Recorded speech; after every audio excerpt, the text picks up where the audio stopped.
하나님이 참으로 이스라엘 중 마음이 정결한 자에게 선을 행하시나 나는 거의 넘어질 뻔하였고 나의 걸음이 미끄러질 뻔하였으니 이는 내가 악인의 형통함을 보고 오만한 자를 질투하였음이로다. 그들은 죽을 때에도 고통이 없고 그 힘이 강건하며 사람들이 당하는 고난이 그들에게는 없고 사람들이 당하는 재앙도 그들에게는 없나니 그러므로 교만이 그들의 목걸이요 강포가 그들의 옷이며 살찜으로 그들의 눈이 솟아나며 그들의 소득은 마음의 소원보다 많으며 그들은 능욕하며 악하게 말하며 높은 데서 거만하게 말하며 그들의 입은 하늘에 두고 그들의 혀는 땅에 두루 다니도다. 그러므로 그의 백성이 이리로 돌아와서 잔에 가득한 물을 다 마시며 말하기를 하나님이 어찌하랴 지존자에게 지식이 있으랴 하는도다. 볼지어다 이들은 악인들이라도 항상 평안하고 재물은 더욱 불어나도다. 내가 내 마음을 깨끗하게 하며 내 손을 씻어 무지하다 한 것이 실로 헛되도다. 나는 종일 재난을 당하며 아침마다 징벌을 받았도다. 내가 만일 스스로 이르기를 내가 그들처럼 말하리라 하였더라면 나는 주의 아들들의 세대에 대하여 악행을 행하였으리이다. 내가 어쩌면 이를 알까 하여 생각한즉 그것이 내게 심한 고통이 되었더니. 오늘은 믿음이 흔들릴 때라는 제목으로 하나님의 말씀을 증거하겠습니다. 신앙생활을 하다 보면 여러 가지 고비들을 만납니다. 사업이나 가정, 여러 관계 가운데 어려움을 겪게 되는 것이 우리들의 신앙생활의 모습인 것을 우리는 확인할 수 있습니다. 때때로 침묵하시는 하나님으로 인해서 어려운 시기를 보낼 때도 있습니다. 문제는 신앙을 지키며 정직하게 살기 위해 애쓰고 힘쓰며 사는데 하나님을 무시하는 자들은 평안하고 즐겁게 또 고난과 고통을 또 비껴가며 살아가는 것을 우리는 종종 봅니다. 또한 그들은 우리의 어려움을 보면서 조롱할 때도 있습니다. 이 사실이 우리의 마음을 참 어렵게 합니다. 오늘 본문도 이러한 고통 가운데 답을 찾아가고 있는 시인의 고백을 기록하고 있습니다. 말씀 속에서 우리에게 필요한 것이 무엇인지 함께 살펴보기를 원합니다. 73편의 표제를 보게 되면 아삽의 시라고 적혀 있습니다. 그 또 이제 지금 우리가 있는 시편 3권이라고 하는 이 범위에서 또 아삽과 그의 후손들의 시편들이 들어가 있는데요. 아삽은 레위 사람으로서 성소의 악사장, 즉 성가 대장을 맡은 사람입니다. 그 아삽과 헤만 그리고 에단이라는 이제 이 성가 대장들은 함께 예배에 연주되는 이 찬양들을 함께 인도하고 지휘했던 사람들입니다. 그리고 예배 때 사용할 찬송시를 지었던 사람들이죠. 그는 하나님을 찬양했던 사람입니다. 이 말은 즉슨 하나님을 알았던 사람입니다. 하나님이 어떤 존재이신지를 알았던 사람인 거죠. 그는 고백합니다. 1절입니다. 하나님이 참으로 이스라엘 중 마음이 정결한 자에게 선을 행하시나. 그런데 하나님을 찬양하기에 힘썼던 그가 어려움을 겪게 됩니다. 2절인데요. 나는 거의 넘어질 뻔하였고 나의 걸음이 미끄러질 뻔하였으니. 무엇 때문에 시인은 넘어질 뻔했고 미끄러질 뻔했다라고 이야기할까요? 무엇이 그가 신앙생활을 하는 것을 그의 믿음을 포기하게 만들 뻔했다라고 이야기하고 있는 것일까요? 그것은 3절에 기록되어져 있습니다. 이는 내가 악인의 형통함을 보고 오만한 자를 질투하였음이로다. 그것은 바로 악인의 형통함이었습니다. 시인은 악인의 형통함을 보고 부러워했고 또한 오만한 자들, 교만한 자들의 잘됨을 시기했습니다. 질투했다라고 기록되어져 있죠. 여러분, 악인은 누구일까요? 악한 행동들, 부도덕한 행동들을 하는 것뿐만 아니라 하나님을 무시하는 자들을 악인들이라고 이야기합니다. 그들의 형통함이 어떠합니까? 악인들은 다른 이들이 겪는 고난도 재앙도 겪지 않고 있습니다. 평안하고 건강하게 살 뿐만 아니라 풍족하게 누리다 죽는 것을 지금 시편 기자는 이야기하고 있는 거죠. 가지고 싶은 것, 원하는 것 다 가지고 여유롭게 살고 있는 것을 보게 됩니다. 교만을 드러내고 폭력을 행하며 다른 이들을 무시하고 괴롭히고 있는 모습을 볼 수 있습니다. 항상 사람들을 비웃고 악하게 말하기도 합니다. 하나님을 대적하고 이 땅에 두루다니며 자기가 하고 싶은 대로 살고 있는 악인들의 모습을 지금 시인은 이야기하고 있습니다. 이것이 끝이 아닙니다. 악인들의 삶이 얼마나 형통하고 매력적이었는지 하나님의 백성들, 의인들마저 그 악인들에게로 돌아가게 되는 것을 시인은 이야기합니다. 10절을 보면 악인들에게로 돌아선 이들이 악인들의 악행에 동조하며 하나님을 무시하는 자들, 그들의 말에 동의하는 것을 보게 됩니다.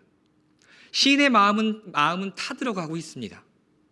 악인들의 악행은 커져만 가던데 그들은 여전히 평안하며 오히려 그들의 분은 더욱 커져가고 있기 때문입니다. 시인은 이제 자신을 돌아보게 됩니다. 13절에 마음을 깨끗이 하다와 손을 씻는다는 표현은 성전에 입장하기 위해서 정결 예식을 행하는 것을 가리킵니다. 시인은 성전에서 섬기며 봉사하는 일을 위해서 열심히 정결 예식과 자신을 돌보는 일에 힘썼던 사람입니다. 그는 하나님의 뜻에 순종하기 위해 애썼던 사람입니다. 죄를 짓지 않기 위해서 치열하게 살았던 이가 바로 이 시인이었습니다.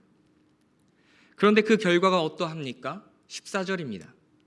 나는 종일 재난을 당하며 아침마다 징벌을 받았도다. 내 모든 수고의 결과가 재난과 징벌이라면 누가 수고할까요? 시인은 자신의 수고가 헛되다라고 이야기합니다. 시인이 받은 고통과 징벌이 무엇인지는 알 수 없지만 만약 누군가 그 징벌과 고난을 받아야 한다고 한다면 그것은 당연히 악인이 받아야 되는 것 아닙니까? 그럼에도 시인은 이 어려운 상황 가운데서도 말로 어떤 불평과 원망을 쏟아내지는 않습니다. 만약 그렇게 한다면 그가 그의 입술로 그런 원망과 불평을 또 그런 악인들의 말을 따라하게 된다면 이 하나님의 공동체에 의심을 초래하게 되는 심각한 문제를 초래할 수 있다는 것을 알았기 때문에 그는 찬양하는 사람이었으니까요. 그것을 알았기 때문에 그는 입술로 범죄하지 않습니다. 다만 그의 마음은 혼란으로 가득합니다. 대체 왜 이런 일이 일어났는지, 이것을 어떻게 받아들여야만 하는지 답을 찾을 수가 없었습니다. 이 고민은 그를 굉장히 고통스럽게 했습니다. 어떻습니까? 이러한 시인의 상황은, 그리고 그의 고민은 우리의 것과 너무나 닮아 있습니다. 우리가 신앙을 지키며 그것을 지키기 위해 살아가다 보면 고난과 어려움은 너무나 당연한 것이 되었습니다. 그것을 우리는 너무나 자주 만나게 되죠. 그런데 하나님을 모른다 하며 하나님을 무시하는 자들은 승승장구합니다. 잘 먹고 잘 살기 위해 자신의 유익만을 위해 살아가기에 잘 사는 것처럼 보입니다. 그들은 형통해 보이며 나는 그렇지 못한 것처럼 느껴질 때가 너무나 많다라는 것입니다.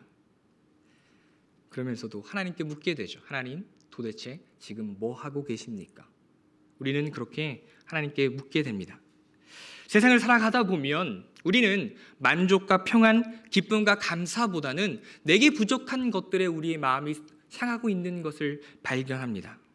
내가 이미 바른 것보다 얻지 못한 것에, 내가 가지지 못하고 누리지 못하는 것에 우리의 마음이 향하고 있는 것을 보게 되죠. 솔직히 저도 마찬가지지만 누군들 넉넉함이 싫겠습니까? 누군들 물질적으로 여유가 있고 정신적으로도 여유가 있는 것을 싫어하겠습니까? 우리 모두 다 그것을 원합니다. 그런데 여러분들, 우리가 주의할 것이 있습니다. 우리가 추구해야 할 형통이 어떤 모습인지 우리는 분명하게 확인할 수 있어야 합니다. 때때로 형통은 우리를 하나님과 멀어지게 할 때가 있습니다. 그 형통이 나를 잘되게 해서, 내가 잘난 것 같아서, 내가 하는 수고가 나의 능력인 것 같을 때 우리는 내 손에 쥐어진 그것에 우리의 마음을 쏟고 그것을 의지하며 살아가는 것을 너무나 자주 발견하게 되죠. 그것이 하나님이 됩니다. 그 형통함이 나의 하나님이 됩니다. 그리고 나는 그것의 주인으로서 살아가기 위해 애쓰는 것을 봅니다. 그렇게 된다면, 만약 그것이 우리가 추구하는 형통이 된다면 그것은 진정한 형통이라고 말할 수 없을 것입니다. 하나님께서 우리에게 주시는 형통은 그런 것이 아니니까요. 의인의 형통함, 성도의 형통함은 그럼 어떤 것일까요? 예수님의 삶을 생각해 보았습니다. 예수님의 삶을 바라볼 때 여러분 어떠십니까? 형통이란 단어가 어울린다고 생각하십니까? 광야에서의 시험을 여러분들 기억하실 것입니다. 사탄이 예수님을 시험합니다. 여러 가지 질문을 하죠. 그런데 예수님께서 만약 돌이 떡이 되게 하고 세상의 모든 영광을 취하며 또 천사들로 자신을 보호하게 하신다라고 한다면 그 모습은 돼야, 그 정도는 돼야 형통함이다라고 말할 수 있을 것 같습니다. 여러분들 실상은 그렇지 않습니다. 예수님은 그것이 만약 형통함이었다라고 말한다면 예수님은 형통한 삶을 살지 못하셨습니다. 예수님의 삶이 어떠합니까? 예수님께서는 동족들에게 미움을 받으셨습니다. 어딜 가나 그 동족들이 예수님을 죽이려고 했죠. 또한 머리 둘 곳도 없었습니다. 그리고 제자들까지 예수님을 배신했죠. 그리고 그 끝은 십자가입니다. 예수님께서 형통한 삶을 사시는 대신에 예수님께서는 우리 성도들, 그 예수님을 믿는 자들의 형통함이 되셨습니다. 그것이 예수님의 삶의 모습입니다. 그래서 예수님께서는 성도의 형통함이 되셔서 우리를 구원하시고 우리를 부활에 동참하게 하시며 그 하늘나라를 소망하게 하셨습니다. 그 하늘나라를 소유하며 이 땅 가운데 살아가게 하셨습니다. 주 안에서 사랑하는 성도 여러분, 형통함의 내용이 잘못됐을 때 우리의 믿음은 흔들리게 됩니다. 성도는 예수 그리스도를 통해 형통함을 누리는 존재입니다. 우리가 이것을 기억하길 소망합니다. 특별히 1절을 다시 한번 읽어보도록 하겠습니다. 시작. 하나님이 참으로 이스라엘 중 마음이 정결한 자에게 선을 행하시나. 아멘. 말씀에서 정결하다라는 것은 깨끗하고 순결함을 의미하는데요. 정결하다는 것은 결국 하나님으로 가득 찬 모습을 이야기합니다. 하나님께 집중하는 모습을 이야기하고 있습니다. 즉 세상적 형통을 원하고 바라는 것이 아니라 그 마음 가운데 하나님으로 가득한 모습, 하나님을 집중하는 모습이 바로 하나님께서 기뻐하시는 정결한 모습이다라고 이야기해주고 있는 것이죠. 나아가 우리의 믿음이 흔들릴 때 우리는 어떻게 해야 할까요? 오늘 시인은 깊은 고민과 고통 가운데 있습니다. 실족할 뻔한 그 실망과 어려운 마음 가운데서 그는 입술로 죄를 짓는 것이 아니라 하나님 앞으로 나아가는 것을 우리는 발견하게 되죠. 이제 16절 이하의 말씀을 보게 되면 성전을 향해 나아가는 시인의 모습을 우리는 확인할 수 있습니다. 그리고 그곳에서 자신의 고민의 답을 발견합니다. 때때로 믿음이 흔들릴 때 우리가 해야 할 일이 바로 이와 같습니다. 바로 하나님 앞으로 나아가는 것입니다. 기도의 자리로 나아가는 것입니다. 지치고 힘든 육신과 상한 마음일수록 반드시 하나님 앞으로 나아가야 한다는 것입니다. 왜냐하면 하나님께서 참으로 정결한 자에게 선을 베푸시는 분이시기 때문입니다.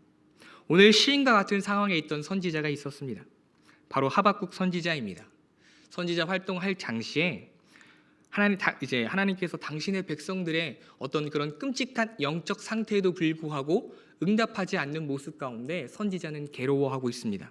그래서 고통 가운데 선지자는 이렇게 이야기합니다. 하박국 1장 13절 말씀인데요. 주께서는 눈이 정결하심으로 악을 참아 보지 못하시며 패역을 참아 보지 못하시거늘 어찌하여 거짓된 자들을 방관하시며 악인이 자기보다 의로운 사람을 삼키는데도 잠잠하시나이까. 악인의 득세와 의인의 고난 가운데 선지자는 묻습니다. 하나님, 왜 잠잠하십니까? 이 상황이 선지자는 이해가 되지 않습니다. 그래서 선지자는 이제 하나님께서 그 답을 내려주시기까지 기다리기로 결심합니다. 하박국 2장 1절은 이렇게 기록되어져 있습니다. 내가 내 파수하는 곳에 서며 성루에 서리라.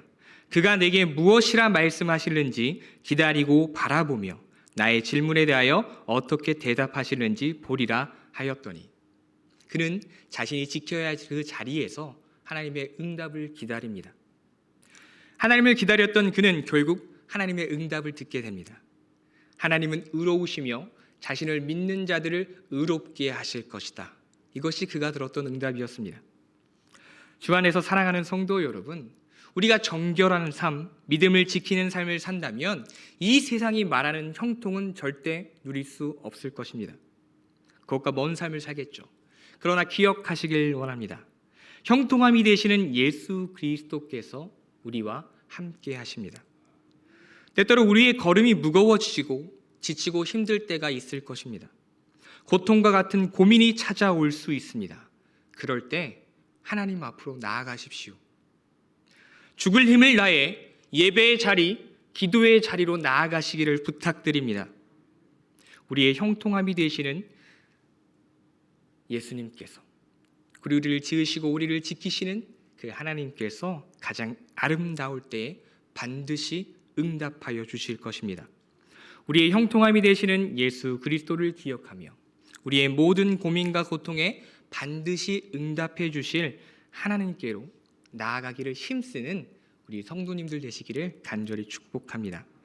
말씀을 생각하며 다 함께 기도하겠습니다. 오늘 하루도 우리의 진정한 형통함이 되시며 인생의 참된 주인이 되시는 예수 그리스도를 기억하며 의지하게 하옵소서. 어떠한 고난과 고민, 고통 가운데서도 하나님께로 나아가기를 멈추지 않는 우리가 되게 해달라고 다 같이 주여 한번 부르시고 기도드리겠습니다. 주여.